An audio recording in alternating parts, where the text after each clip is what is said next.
таң атканда саат 6-да Вайлдберриске чыгайын деп жаткан кез. Машина пока зарядкада. Бул жерде дагы жаңылыктар пайда болуптур. 1150 сомго түшүп кетиптир. Бонус. Эмегеч 16 заказга, 10 заказга 2000, 14 заказга 3000 экен. Анан плюс еще бул жакта обновление болуп калыптыр. Геозона дейт. Анан сос деген кнопкасы. Буякта азыр сос деп кнопка турат эле. Уже жок ал. Предварительные заказы деген тема чыгыптыр. Жана эң жаманы ушул бонус азайып калганы. Но кандай гана болбосун, баары бир иштейбиз да, али жок, не кыласың анан башка. Ассаламу алейкум, туугандар, жалпы жаамат, такси чыккан мекендештер, агалар, эжелер. Бүгүн Dax Drive менен бул ВБ таксиде парк, эң башкы парктардын бири, Dax Drive, кимде ким барып кошула турган болсо, жакшы жанагындай плюшкалары бар. Башка парктарга айырмаланганда бензин полный заправка, электро полный заправка, газ полный бак, ошолорду полностью эме кылып берет, количество заказовду кылгандарга.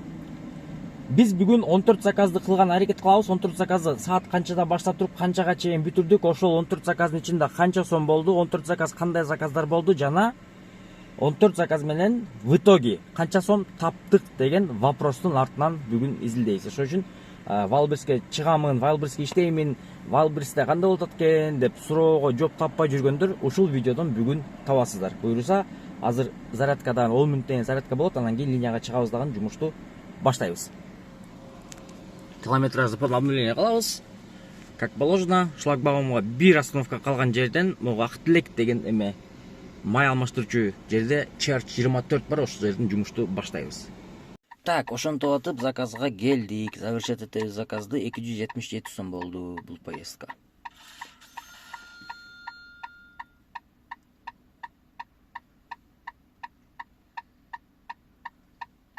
Эки жигит тап келдим. Так. Биякта эмне болуп атат ошондо? 1150 сом деген жаман көңүлдү түшүрүп атат да. Жакшы эле. Так. Могуну баштайт экенбиз азыр ошондо. Бирок заказ пока жок. Так. 7:44 болуп кетти саат. Промзонага келип калдым мен. Азыр эми кайра белче чыгып туруп бул жактан заказ берсе керек, скорее всего. Эми экинчи заказды кылдым. Бир заказ ошол бонуска кошулуп баштады, берки этаптык экинчи заказ болду да ошондо. Бул жер эме да промзона. Эми чыгыш керек кайра. Үчүнчү заказ 177 сомго келдим. Так, келген жерим Skyberry. Токтогула. Skyberry кофе деген кофейняга дейм, скорее всего. Так, чё, эми күтүш керек заказ. Кичине бир удобныйраак жерге туруп алып. Так, деп Курманжан затка келип калдык. 175 сомго кийинки заказ түшкөн. Бара турган жерибиз, по-моему, Технопарк. Так, бул жакта Air Table'дан алып экенбиз дагы. Барат экенбиз Максим Горькийге. Ой.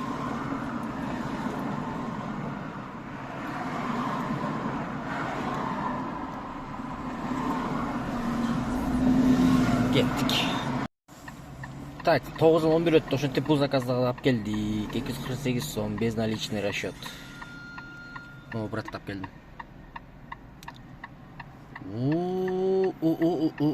Деп. Дагы бир заказ кылсам, ошондо получается 10 заказ, 10 дейм да. 6 заказ болгон болот экен да. Канча сом таптым ушул заказ менен, 823 сом тауып турмун. Күтөбүз эми. Манаке, 9:49 өттү. 308 сомго келдик. Почти что 23 мүнөттө. Загарскайдан 7 апрелге барат экенбиз. Так, завершить этебиз. Продолжить маршрут 264 сом дейт бул. 3 мүнөттө жетет экенбиз, анан кийин 6 километр жүрөт экенбиз, Так, ошондо.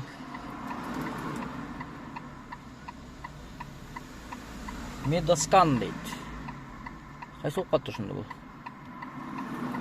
Аркага баратана по-любому кеттик. Мадина. Реконструкция болду bu жакта. Так, келдик. 264 сом алып келдим могу жигитти. Заказ пока жок. Берген жок бияка келгичекти. Так, азыр кандай кылсам экен, а? Бияна барсам же бияна номерден түшкүтө ренжишме эле. Берет да ушуну мен келатканда. Ошентип 8-чи заказ алып келдим.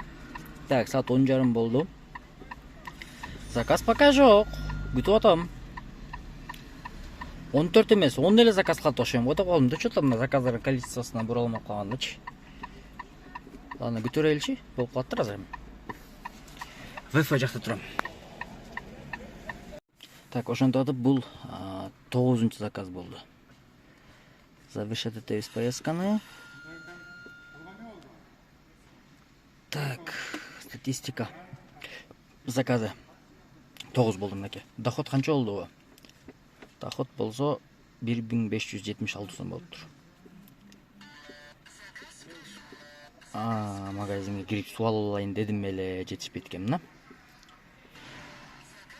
857 сом. Быстрый дейт.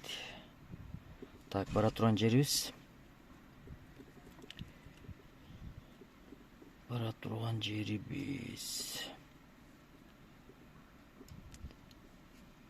Мамакеева дейт. Алыс экен, а? Ладно, что поделать.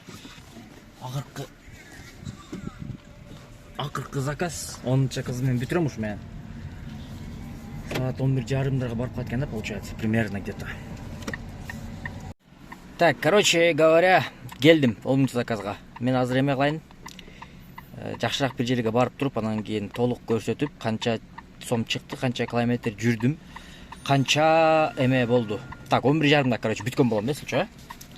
Мамакеевдин астына келдим, азыр жактан кетип калайын. А то пробка болот. Явный эле пробка болот да бакчы. Жана карап турсам 60-ын жанында экен да, тете жерде офис эмеке. Такстрайфтын 60 114 ада.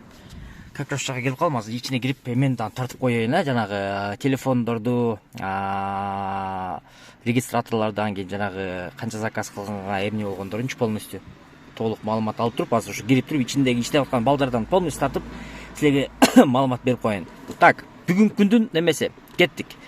Саат 6:30 биринчи заказ алсам керек эле. Заказы мынакей 10 заказ болду. Так, доход ушу менен бизде 1770 сом болуптур, 1770ке кетти заказ. Биринчи заказымды мен мынакей 6:30 алдым. Ошондо 7:30, 8:30, 9:30, 10:30, 11:30, 5 саат. 5 саат иш кылып турдум да. Ошондо 2000 сом алдым, 1000 сом алдым. 3000 сом плюс бияктан 4700. 700 сом комиссияга кетсин, 4000 сом таза калыптыр. 4000 сом иштептир мен. Мурдагыдан 1000 сом, 1500 сом азыраак тапкандаймын да. Эми километраж боюнча, та километр 91 километр жүрүптүрмүн. 5 саатта 91 километр жүрүп, ушундай количестводагы заказды кылып, жана ушундай доходго бүгүнкү күндө ээ болгон учур. Азыр Дакстрайфка барып туруп, кандай маалыматтар бар, кандай призлерди алса болот. Полный ошону биринчи эме кылып чыгам. Маалыматты алып чыгам. Ушундай дегендердичи. Анан кийин жанагы бонустар, тынчтыкта барсаңыздар, 1000 сом, 500 сом бонустарды берет. Азыр мен кирип ушак тартып туруп, анан кийин андушак коштошуп коеюн. Мына адамдар келип регистрация болуп атат, тынбай эле, тыным жок эле. Мынакей достор, атайын 60-114 ага келдим, Такстрайф таксопаркына. Бул жерде азыр сон акциялар болуп атат.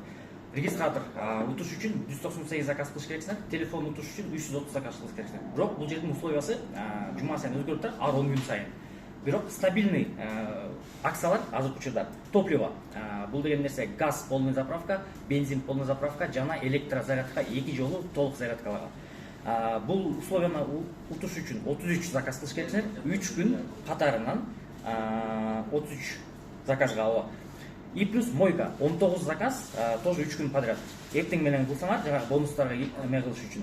Плюс жанагы эртең менен иштебейм, кечке мал иштейм дегендерге тоже самое условие, только кечке малдагы условия кылсаңыздар, жанагы бонустардычы 5,5-дан 7-ге чейин кылган бонустарды кылып туруп топливо жана мойка утсаңыздар болот.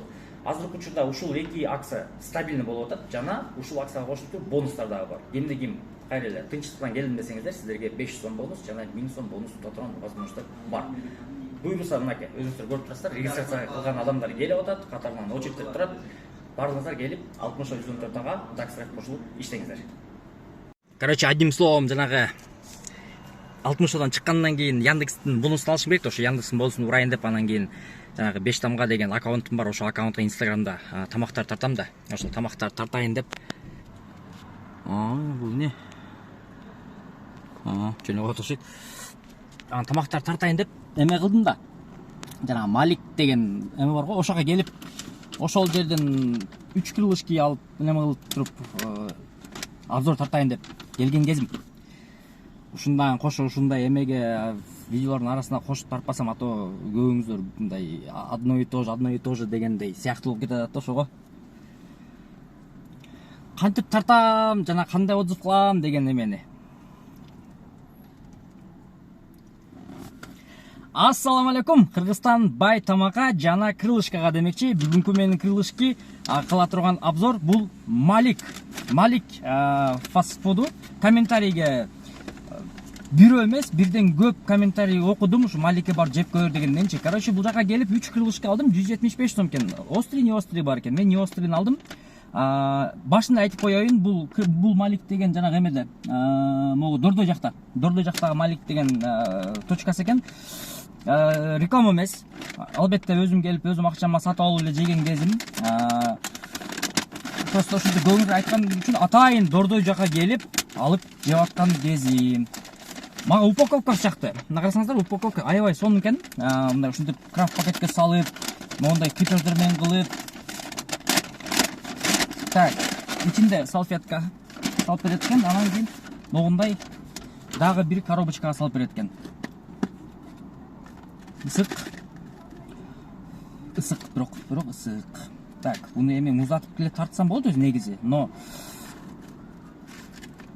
негедир мен сразу жеп көрөйүн деп чечтим да. Кана, бисмилла.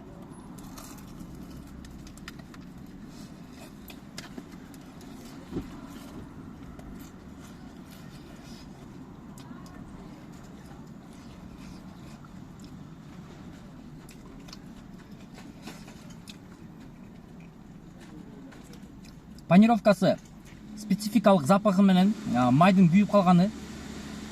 Майды походу көптөн бери алмаштыра элек. Себептенде могу обжарка свежий май болгондо обжаркасы башкача болот болчу да. Мен аны билем өзү негизи.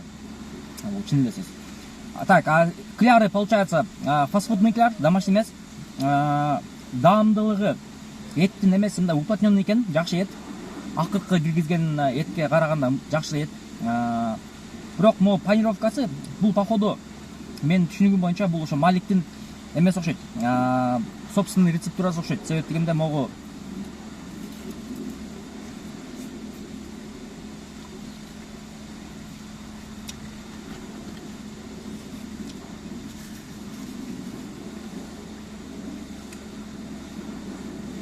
да. Жа клярдын эмеси, панировкасы өзүнчө бир мындай специялар кошуп кылынган үчүн он деген мааны бере албайм. Себеп дегенде бардыгыбыз эми да. Точнее мен KFC'нин крылышкасын салыштыра турган үчүн, KFC'нин дамына көнүп калган үчүн бул дам аябай эле вах деген жок да. Но упаковкасына дедим, прям сонун упаковкасы профессионально. Бирок крылышка өзү анча эмес экен. 7 деген бааны бердим. Кайсы крылышкага барайын жазып кетиңиздер. Үчүн кетип калат. Короче говоря, ушундай болот. Ушинтип тартам да. Мынакей крылышкинин эмеси. Короче, ошо спецификасы бар экен да бир аз. Ошол, туугандар, барыңыздарга чоң рахмат, ийгилик.